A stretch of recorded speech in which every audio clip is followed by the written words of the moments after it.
بسم الله الرحمن الرحيم الحمد لأهله والصلاة والسلام على أهلها الحمد لله الذي جعلنا من المتمسكين بالقرآن الكريم وبرواية أمير المؤمنين وأئمة المعصومين عليهم السلام درود محمد وآل محمد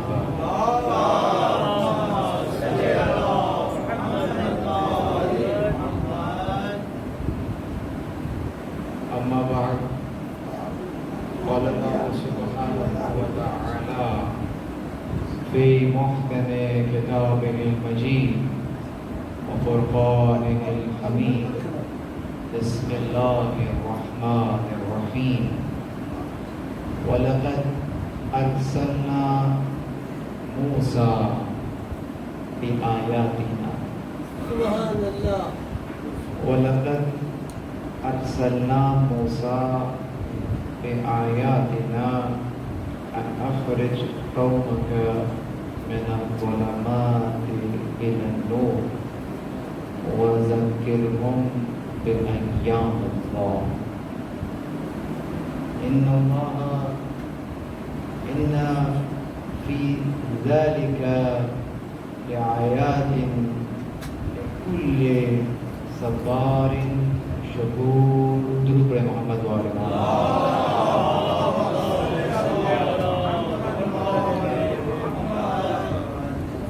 تمام تر تعریفیں خدائے وحدہ لا شریک کے لیے، درود اور سلام محمد اور اہل بیت محمد علیہ الصلوۃ والسلام۔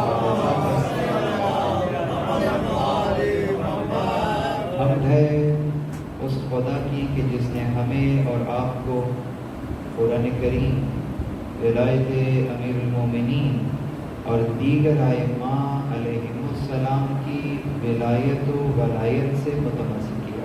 پر محمد و آل محمد بلند ترین صلوات۔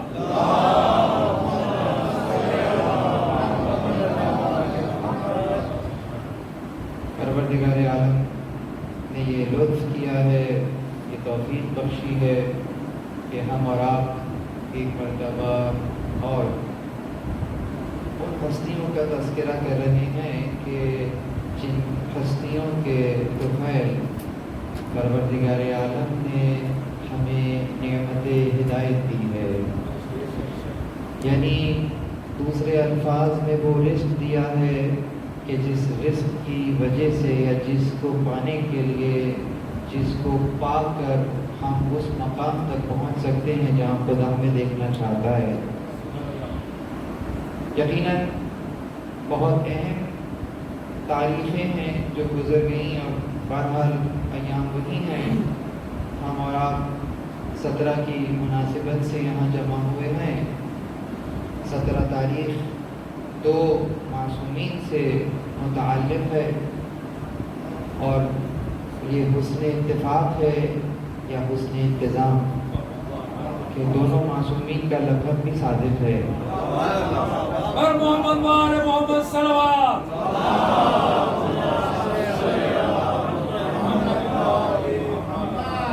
ان میں سے ایک معصوم وہ کہ جو کہ کفار کی زبان سے بھی صادق کہلائے،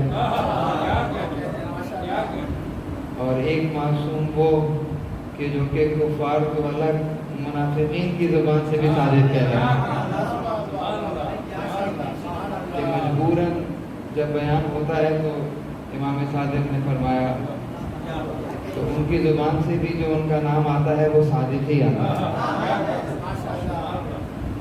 ایک وہ کہ اگر نہ ہوتے تو لولا کا لما خلقت الافلاق، اگر تمہیں خلق کرنا مقصود نہ ہوتا تو عالم کو میں کچھ بھی افلاق کو خلق نہ کرتا۔ اگرچہ ماحول ویسا نہیں ہے، اگرچہ میلاد ہے، لیکن پھر بھی چونکہ ہم مائک پر پڑھ رہے ہیں بہت ساری چیزوں کو دیکھنا ہوتا ہے۔ کچھ روایات ایسی ہیں جو کہ کتابوں میں ہیں، لکھی ہوئی ہیں، اور کچھ روایات ایسی ہیں کہ جو کہ ایک نہیں دو نہیں پیسز میں آئی ہیں، 3 ٹکڑوں میں آئی ہیں، ٹکڑے ٹکڑے ہو کر آئے، تو بعد میں پھر ان کو جوڑنا پڑتا ہے۔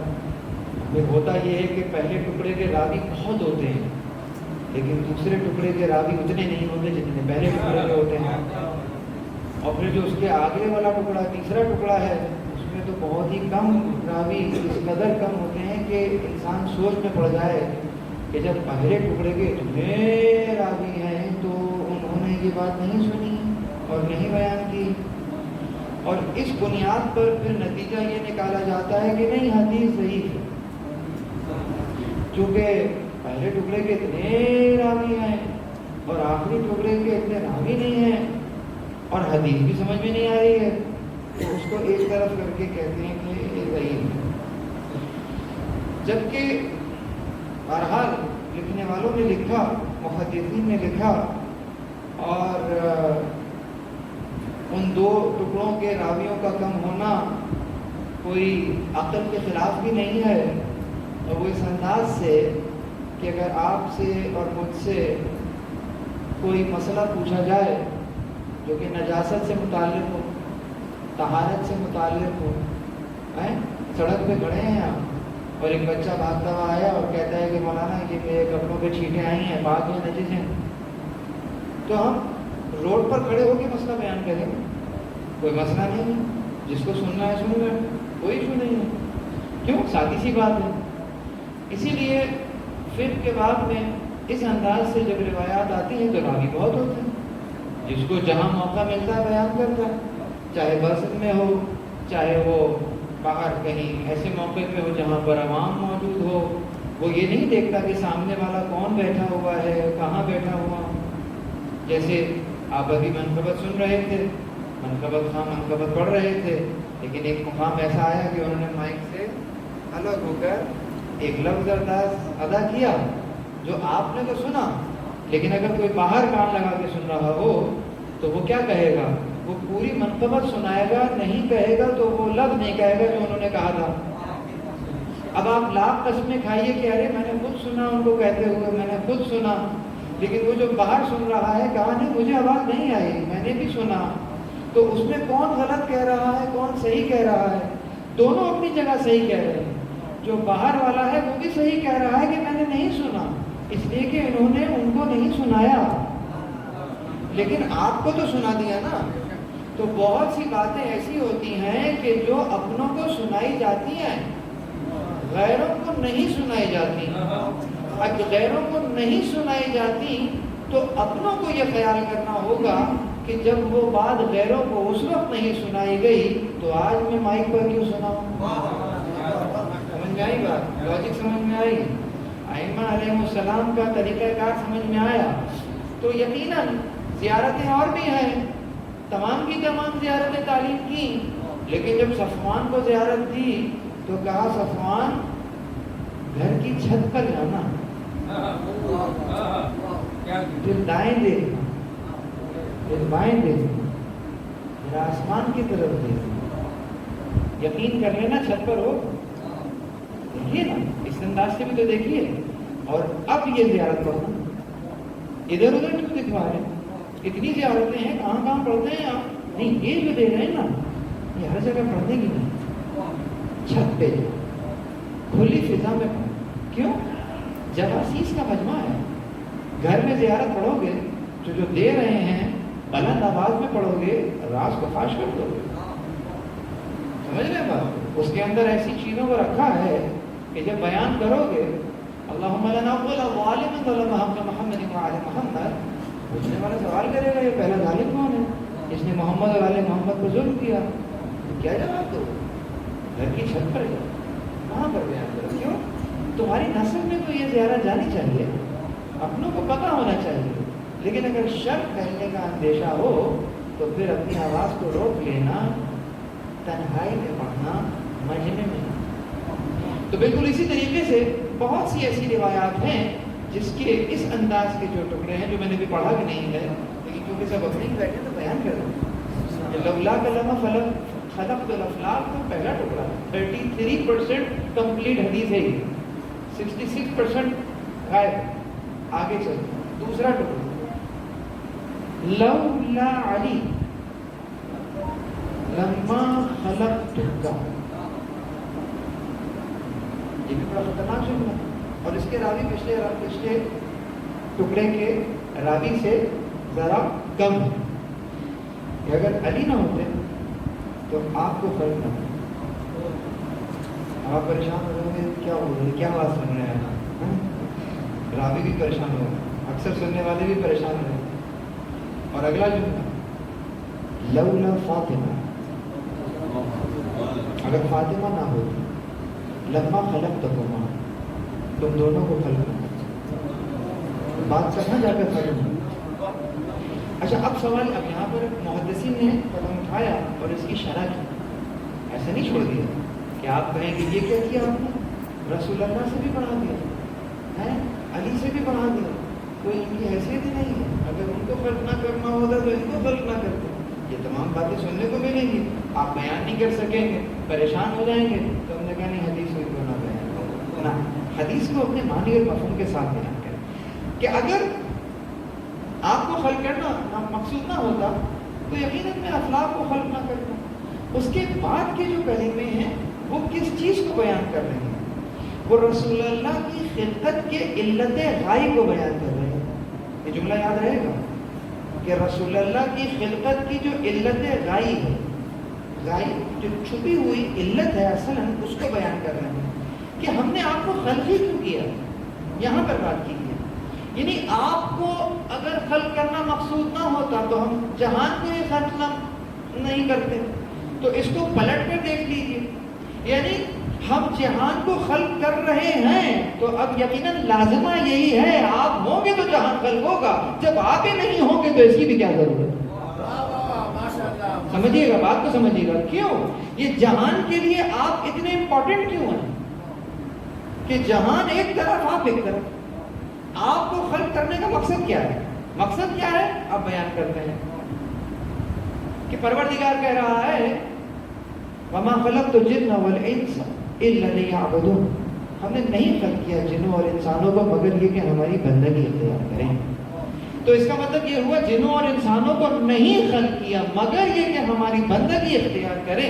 تو اب مجھے بتائیے کہ خلقت کا ایک مقصد کیا قرار پایا, خدا کی بندگی اختیار کرنا.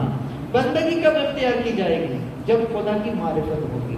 معرفت کب ہوگی, جب ہدایت ہوگی. بس یہی تو لانا چاہ رہا تھا, یعنی جب بندگی کا حق ادا نہیں ہو سکے گا جب تک معرفت نہیں ہوگی. معرفت تب تک نہیں ہوگی جب تک ہدایت نہیں ہوگی. اس کا مطلب یہ ہے اے میرے حبیب اگر تجھے خلق نہیں کروں گا تو تیرے ذریعے سے ان کی ہدایت کیسے کروں گا. جب ہدایت ہی نہیں ہوگی تو پھر اس کا مطلب کہ جو کار خلقت ہے وہی عبث قرار پائے گا. درود پڑھیے محمد والے. اور پھر بات کو آگے جو لے کر چلے وہ کیا ہے, وہ رسول اللہ کی خلقت کی علت غائی, یعنی کہ کیا پیدا ہی ہدایت کے لیے کیا ہے. تو اس ہدایت کو جاری رکھنے کے لیے اے میرے حبیب تمہیں تو الکوثر دوں گا, تمہارا دشمن اب تک رہے گا. دنیا آج تک الکوثر کی تفسیر کر رہی ہے, سمجھ نہیں آ رہا الکوثر کیا ہے, الکوثر کیا ہے. ارے ان 3 آیات کے اندر چھوٹی سی بات کو سمجھنے کے لیے آپ کو اتنی پریشانی ہو رہی ہے. قرآن کو قرآن سے سمجھ لیجئے. پہلی آیت میں رسول کو کہہ رہے ہیں آپ کو الکوثر دے رہے ہیں, اور آخری آیت میں کہہ رہے ہیں کہ آپ کو تو دے دیا ہے نا الکوثر, اب یقیناً جو آپ کا دشمن ہے نا وہ ابتر رہے گا. اس کا مطلب کہ الکوثر کا کوئی بھی ترجمہ ہو ابتر کا مخالف لفظ کہلائے گا, یعنی کہ جو چیز آپ کو دی ہے اس کے بالکل مخالف شے آپ کے دشمن کے پاس آئے گی. تو دشمن کو خدا کیا کہہ رہا, ابتر کہہ رہا, یعنی کہ دم بریدہ کہہ رہا, یعنی جس کا نام و نشان ختم ہو جائے وہ کہہ رہا. تو یعنی آپ کے دشمن کا نام و نشان نہیں رہے گا, آپ کا دشمن بے اولاد رہے گا, لیکن آپ کو تو الکوثر دے رہے ہیں. تو وہ الکوثر کیا قرار پایا, وہ الکوثر یقیناً وہ خیر کثیر قرار پایا جو پروردگار عالم نے آپ کی عطرت طاہرہ میں رکھا ہے. اور اس عطرت کا سلسلہ کہاں سے شروع کیا؟ یقیناً آپ کی گود میں وہ بچی جس کو الکوثر کہہ رہے ہیں آج جلوہ افروز ہو رہی ہے. کل اسی کی نسل کے اندر اسی بیٹی کے ذریعے سے آپ کی نسل کو باقی رکھیں گے, اس نسل میں خیر کثیر کو رکھیں گے. اس کا مطلب اب سمجھ میں آ رہا ہے کہ اگر یقیناً اس انداز سے پروردگار یہ اہتمام نہ کرتا, یہ ہدایت کا سلسلہ تا قیام قیامت نہ چلتا, جب ہدایت کا سلسلہ تا قیام قیامت نہ چلتا تو پھر مسلمانوں کی اور دوسرے لوگوں کی ہدایت کا سلسلہ کیسے ہوتا؟ یہ ہدایت کا سلسلہ نہ ہوتا تو یقیناً پروردگار عالم نے جس مقصد کے لیے آپ کو اور مجھے خلق کیا ہے وہ مقصد ہی فوت ہو جاتا. تو اس اعتبار سے محمد اور آل محمد کی خلقت اور خاص آپ کے اور میرے لیے ان کی ہدایت کا یہ سلسلہ آپ کے اور ہمارے مقصد خلقت حیات سے قریب کر دیتا ہے. بس عزیزوں, میں نے جو آیت آپ کے سامنے پڑھی وہ بھی بہت معنی خیز ہے, اور یقیناً اس وقت جشن کی محفل تھی, مجلس کا ماحول اور ہوتا ہے, جشن کا ماحول اور ہوتا ہے, اور ہمارے جیسے کم علم طالب علموں کے لیے مسئلہ یہ ہوتا ہے کہ بہت ہی کم وقت کے اندر اپنے سننے والوں کو عالم جذبات سے نکال کر عالم عقل میں لانا ہوتا ہے. تو یہ بہت مشکل مرحلہ ہوتا ہے کہ یقیناً عالم جذبات میں ہم بہت ساری باتیں کرتے ہیں, شاعری بھی کرتے ہیں, اور شاعری یقیناً شاعری ہے. شعراء حضرات بیٹھے ہیں, ان سے بالکل دستے ادب چھوڑ کر بات کر رہا ہوں. شاعری ہے, اس کا اپنا مزاج ہے, اس کی اپنی خوبصورتی ہے, اپنی رعنائی ہے. ہر شاعری اپنی جگہ پر اچھی لگتی ہے. کسی بھی کلر کا انتخاب کر لیجیے, رنگ کا انتخاب کر لیجیے, سامنے تازیہ بنا ہوا ہے, اس میں بہترین رنگ آپ نے سجائے ہوئے ہیں, لیکن ایسا نہیں ہے کہ اب اس رنگ کی شرٹ پہن کے کل آپ آفس چلے جائیں گے. ایسا نہیں ہے, وہ اپنی جگہ اچھا لگ رہا ہے, لیکن ہر جگہ وہ چیز اچھی نہیں لگ رہی ہوگی. تو یقیناً شعراء حضرات جب شعر کہتے ہیں, مسئلہ یہ ہوتا ہے کہ جس کی شان بیان کر رہے ہیں اس کی شان کیا ہے, عقل درک کرنے سے قاصر ہے. جب عقل درک کرنے سے قاصر ہے تو پھر عقل وہاں پہنچ ہی نہیں پاتی جو ان کا مقام ہے. تو پھر جو الفاظ شعر میں پروئے جا رہے ہوتے ہیں ان الفاظ میں بھی وہ قوت تو نہیں ہوتی, وہ مقام تو نہیں ہوتا جو ان کا شان مقام ہے. تو کبھی کبھی شاعر جلدی میں کچھ اشعار کہہ جاتے ہیں, کیونکہ یقیناً منقبت تو ریلیز ہونی ہے نا بارہ, تو ٹائم ہوتا ہے شارٹ اور منقبت تو ریلیز کر دیا جاتا ہے. میلاد میں تو ہم ایسی ہی باتیں کرتے ہیں, مجلس الگ جگہ ہے, میلاد الگ جگہ ہے. تو اب شاعر کہہ رہا ہے کہ کاش میں ایک لکڑی ہوتا اور ممبر پہ لگا دیا جاتا. ٹھیک ہے, یہ شاعر کا محبت کا اظہار ہے کہ میں لکڑی ہی ہوتا, ممبر پہ لگا دیا جاتا. ٹھیک ہے, یہ شاعر کا شاعرانہ خیال ہے, بہت اچھا ہے. اس کے اوپر یقیناً شاعر کو جو ہے وہ تحفہ ملے گا اور بہت ثواب تو ہے ہی ہے. کوئی ایک شعر کہہ دے فقط اہل محمد کی مدح میں تو وہ ایک شعر جہنم سے بچانے کے لیے کافی ہے. ایک شعر, لوگ تو پورے کلام کہتے ہیں نا, وہ اپنی جگہ موجود, یہ اس کا خلوص ہے اور آل محمد کا یہ تحفہ ہے اس کے لیے. ٹھیک ہے, لیکن اچھی تو جنت جو ہے وہ کوئی چٹیل میدان تو نہیں ہے نا.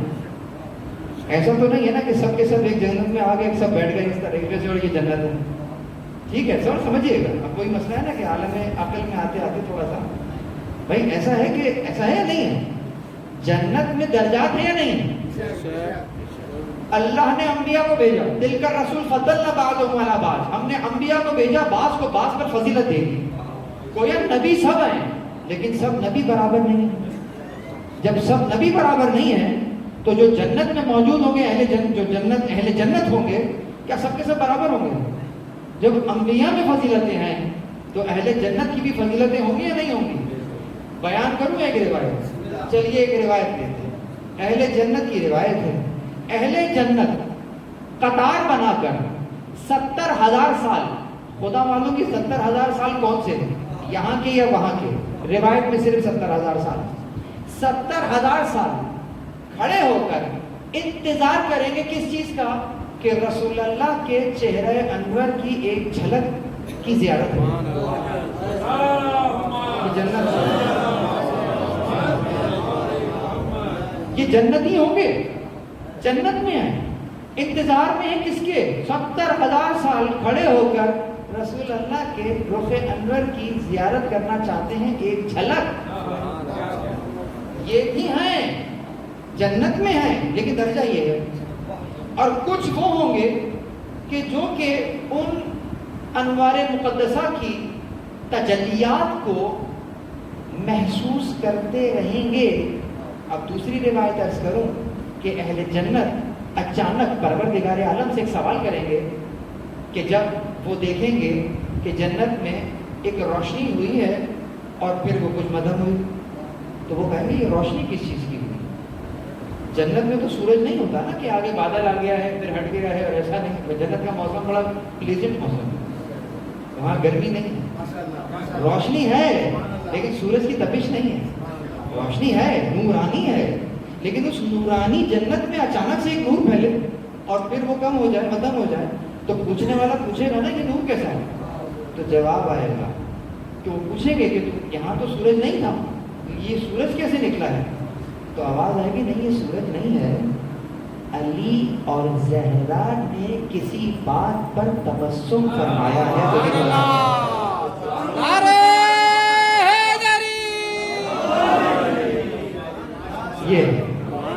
یہ بھی اہل جنت ہے، وہ بھی 70,000 سال والے بھی اہل جنت تھے، یہ جو ان کی نورانیت کو محسوس کر رہے ہیں یہ بھی جنت ہے۔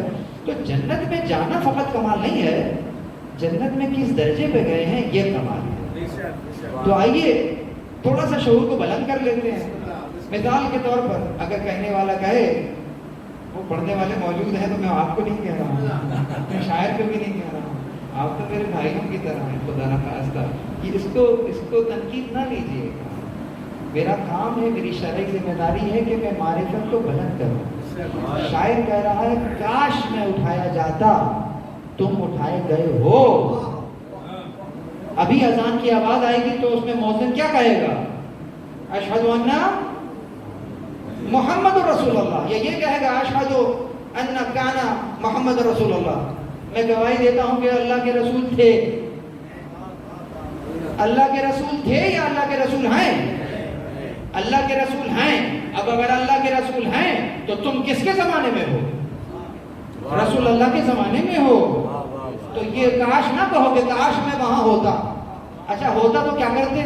کہتے کاش میں لکڑی ہوتا، ممبر پہ لگا دیا جاتا۔ بلند کرو شعور۔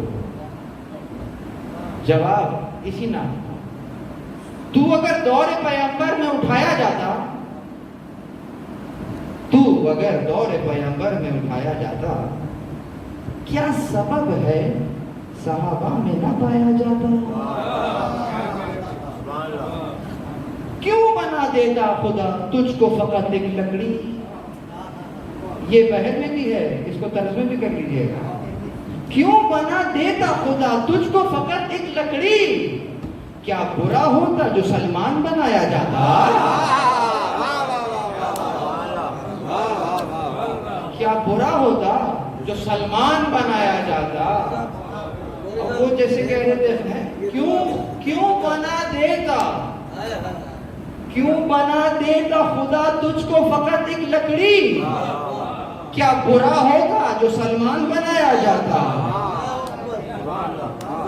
وہ کہہ رہے تھے کہ خاک ہی ہوتا میں مدینے کی گلی کوچوں کی، اور سرکار کے قدموں میں بچھایا جاتا، ایسا ہی ہے نا؟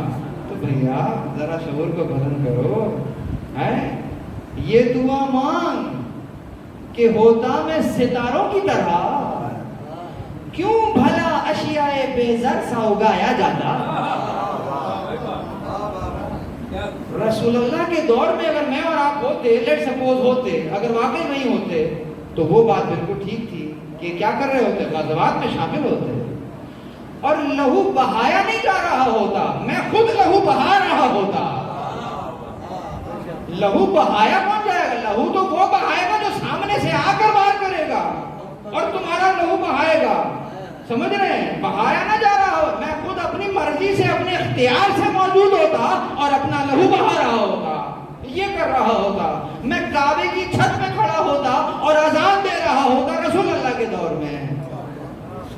اگر وہ رسول اللہ کا دور، وہ رسول اللہ کا دور تھا، لیکن رسول اللہ کا دور تھا نہیں، رسول اللہ کا دور ہے۔ میں اور آپ رسول اللہ کے دور میں ہیں، محسوس کرنے کی دیر ہے۔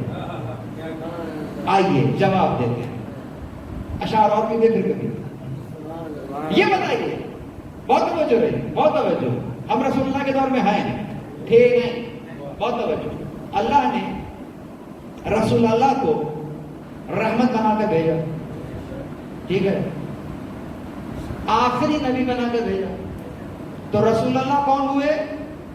خاتم النبیین۔ میلاد میں ہی تو ایسی باتیں ہوں گی۔ رسول اللہ کیا ہوئے؟ خاتم النبیین، آپ کے بعد کوئی نبی نہیں آئے گا، بات طے ہو گئی۔ رسول اللہ کے بعد کوئی نبی نہیں آئے، آخری نبی ہیں۔ اب اسی چیز کو پلٹ کر، خدا معلوم کبھی اس انداز سے سوچا ہے کہ نہیں سوچا ہے، مگر میرا تو کام ہی ہے کہ میں اس انداز سے سوچواؤں، پتہ نہیں کون سی اردو ہے یہ، مطلب مجھے تو کرنا ہی ہے، نہ آئے اسی لیے۔ رسول اللہ تو آخری نبی ہیں، ٹھیک ہو گئی بات۔ ہر رسول کی کیا ہوتی ہے سامنے؟ امت، ہر نبی کی امت ہے۔ آپ اور میں کس کی امت ہیں؟ رسول اللہ کی امت ہیں یا تھے؟ ہیں، پھر ہو گیا ہے۔ رسول اللہ کی ہم اور آپ امت ہیں، رسول اللہ کے بعد کوئی نبی تو نہیں آ رہے، یہ طے ہے۔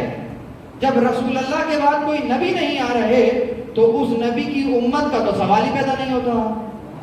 تو پلٹ کر اب جملہ کیا ہو گیا؟ آپ وہ امت ہیں جو تمام امتوں کی خاتم ہے۔ سمجھے بات کو؟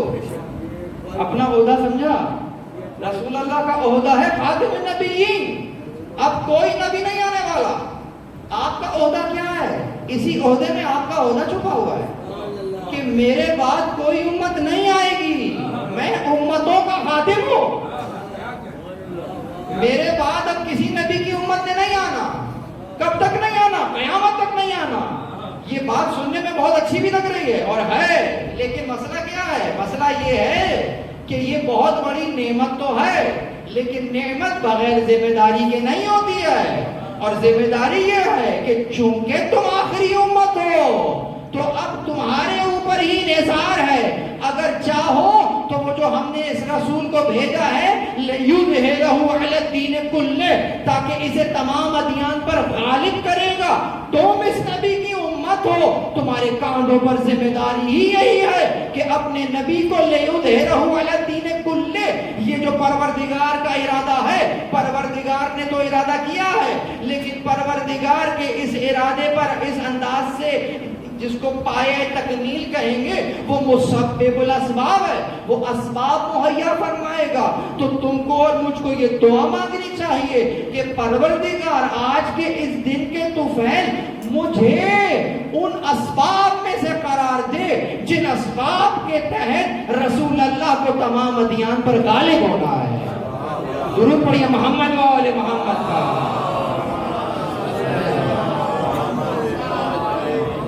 میں نے امت کا ایک نکاتی ایجنڈا بھی دے دیا کہ this is the only job description which you and me, myself also supposed to do۔ یہ میرا اور آپ کا ایک نکاتی ایجنڈا ہے۔ KRS کی رول یاد ہے، رسول اللہ کو کیسے غلبہ ہوگا، آئیں واپس آئیں۔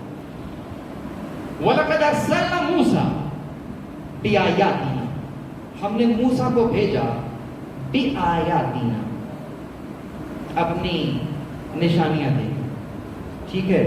یہاں آیات سے مراد معجزہ ہے۔ ہم نے حضرت موسیٰ علیہ السلام کو بھیجا کس کے ساتھ؟ معجزہ دے۔ کیوں دیا معجزہ؟ یقیناً کچھ ثابت کرنے کے لیے دیا۔ کس طریقے سے ثابت کریں گے رسول اللہ؟ رسول اللہ حضرت موسیٰ کچھ معجزات دکھائیں گے ان کے لیے کہ جو حضرت موسیٰ کو نبی نہیں سمجھ رہے اور علمی پستی کا شکار ہیں، اتنا علم نہیں ہے کہ سوال جواب کر لیں، بس وہ یہ کہتے ہیں کہ اچھا یہ کر کے دکھاؤ، وہ کر کے دکھاؤ، جو ان کی فہم ہوتی ہے۔ تو رسول اللہ یعنی کہ حضرت موسیٰ ان کے دور کے رسول اللہ وہ یقیناً معجزہ دکھائیں گے تو پھر یہ لوگ کچھ لوگ ایمان لے آئیں گے، اور وہ بھی اتنا ایمان ایسا ہوگا کہ ابھی نیل سے نکل کر پیر خشک نہیں ہوئے ہوں گے کہ بچڑا بن جائے گا۔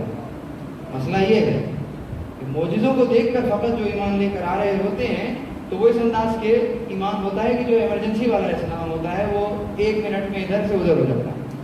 اور یہ ہوا، یہ تانا دیا تھا کسی نے مولا علی کو کہ آپ لوگوں میں کیا ہوا، آپ کا رسول کا انتقال ہوا اور آپ میں جو ہے وہ جھگڑا شروع ہو گیا ہے، آپ لوگوں میں فساد اور فتنہ ہو گیا، اختلاف ہو گیا۔ تو آپ نے یہ جواب دیا کہ ہم میں اختلاف نہیں ہوا، اختلاف تو وہ تم میں ہوا تھا کہ ابھی تمہارے پیر نیل سے نکل کر خشک نہیں ہوئے تھے کہ تم نے گوشالہ بنا لیا۔ یہ میرے مولا کا جواب تھا، اس کو ڈانٹ کر رہا تھا مسلمانوں کو۔ اللہ اکبر۔ تو عرض کیا کر رہا ہوں کہ وَلَقَدْ أَرْسَلْنَا مُوسَىٰ بِآيَاتِنَا، ہم نے موسیٰ کو آیات دے کر بھیجی۔ آیات یعنی معجزہ دے کر بھیجا۔ معجزہ یعنی کہ ایسا خارق العادت کام کہ جو پروردگار عالم کا بھیجا ہوا نبی دعوی نبوت کے اسباب کے لیے انجام دے۔ یعنی دعویٰ اتنا بڑا ہے کہ اس کو ماننے کے لیے پبلک تیار نہیں ہے، تو اس کو باور کرانے کے لیے آؤ ہم ایک ایسا کام کر دیتے ہیں کہ جو ہمارے علاوہ کوئی کر نہیں سکتا۔ اس ہی کو تو معجزہ کہتے ہیں۔ عقل عاجز ہو جاتی ہے، عجز ہی سے معجز اور معجزہ ہے۔ تو یعنی ایسا کام کیا ہے کہ عقل عاجز ہو گئی ہے کہ یہ کیسے ہو گیا ہے۔ پانی کا کام تو بہنا ہے، آپ نے عصا مارا اور پانی رک گیا، نہ فقط رک گیا بلکہ خشک ہو گیا، راستہ بن گیا نیل میں۔ ایسا ہے یا نہیں ہے؟ بہت توجہ، یہاں پر رک کر ایک نقطہ عرض کر رہا ہوں۔ حضرت موسیٰ نے کیا کیا تھا؟ عصا کو پانی پر مارا تھا تو کیا ہوا تھا؟ پانی خشک ہو گیا۔ عصا نے پانی کو خشک کر دیا۔ لوگوں نے یہی دیکھا کہ عصا کو مارا گیا اور پانی خشک ہو گیا، لیکن نکلنے کے بعد، آگے جانے کے بعد، کچھ دنوں کے بعد جب یہاں پر فرمائشی پروگرام چلا کہ ہمیں تو پانی بھی پینا ہے، یہ کرنا ہے، وہ کرنا ہے، تو انہی موسیٰ کے اسی عصے کو پتھر پر مارا گیا۔ تو آج معاملہ برعکس ہے، آج خشکی پر عصا مارا گیا ہے، لیکن ہوا یہ ہے کہ خشکی جو ہے وہ تری میں بدل گئی ہے۔ کل عصا تری پہ مارا گیا تھا اور وہاں تری خشکی میں بدل گئی تھی۔ اس کو ہم کہتے ہیں کہ خدا اسباب ساز بھی ہے، اسباب سوز بھی ہے۔ جوانوں کو بیان کرتا ہے، اسباب ساز اور اسباب سوز۔ ساز کسے کہتے ہیں؟ گھڑی ساز کیا کرتا ہے؟ گھڑی بناتا ہے۔ تو ساز کا مطلب بنانا ہوتا ہے، اور سوز کا مطلب کیا ہوتا ہے؟ اسفر صاحب، سوز کا تو آپ بہتر جانتے ہیں۔ سوز کا تو کام ہی یہی ہے، یعنی کہ جس کو سن کر دل ٹوٹ رہا ہو، غم کا آدمی، دل ٹوٹ، یعنی کہ سوز، میرا دل ٹوٹ رہا ہے اندر سے یہ سن کر، تو سوز کا مطلب ٹوٹنا، ساز کا مطلب بننا۔ اسباب ساز، اسباب سوز۔ کون؟ پروردگار۔ عصا کے اندر طاقت نہیں ہے۔ عصا کو نہ دیکھیے گا کہ عصا یہ کام کر رہا ہے، اگر عصا کام کر رہا ہوتا تو ایک ہی کام کرتا نا، یا تو خشکی سے پانی نکالتا یا پانی کو خشک کرتا، لیکن عصا مختلف کام کر رہا ہے۔ اس کا مطلب پاور عصا میں نہیں ہے۔ اس ہاتھ کو دیکھو جس ہاتھ میں عصا ہے، اور اس ہاتھ کو نہ دیکھو، اس ہاتھ کے پیچھے اس عزم کو دیکھو جو پروردگار عالم نے دیا ہے۔ تو یہ معجزہ ہر کوئی تو نہیں دکھا سکتا۔ آپ اور میں موسیٰ کا عصا مارے تو پھر تو پانی کچھ نہیں ہوگا، تو یقیناً اس ہاتھ، اس عصا کے لیے ید موسیٰ بھی چاہیے، اور اس ید موسیٰ کو پروردگار کا اذن بھی چاہیے، جس کے بعد وہ معجزہ رونما ہوگا۔ تو اس کو کہا اسباب ساز بھی ہے، اسباب سوز بھی ہے۔ بالکل اسی طریقے سے جس طرح سے حضرت موسیٰ کے ہاتھ میں فقط وہ ایک عصا تھا، پروردگار نے یہی کہا تھا تمہارے ہاتھ میں کیا ہے؟ کہا عصا ہے، پانی پہ مار دو۔ پیچھے فرعون، آگے پانی، سمجھ نہیں آتا کہاں جانا ہے، کیا کہا ہاتھ میں کیا ہے؟ عصا ہے، اسی کو مان لو۔ یعنی کہ کیا نتیجہ دے رہا ہوں؟ میلاد میں چھوٹے چھوٹے تبرک ہے، یعنی پروردگار عالم توکل کرنے کا وظیفہ بیان کر رہا ہے۔ میاں یہ دیکھو تمہارے ہاتھ میں کیا ہے، نتیجہ مجھ پر چھوڑ دو، جو تمہارے ہاتھ میں ہے اپنا کام تو انجام دو، نتیجہ میں پورا کروں گا۔ حضرت یوسف کی طرح کہ دروازے بند ہیں، کتنے دروازے ہیں؟ 7 دروازے۔ کہاں سے بند ہیں؟ اندر سے؟ جی نہیں، باہر سے بند ہیں۔ 1 نہیں، 2 نہیں، 7 دروازے بند ہیں۔ یوسف کے پاس کون سا راستہ ہے سوائے ایک راستے کہ دروازے کی طرف دوڑ لگا۔ دوڑ حضرت یوسف نے لگائی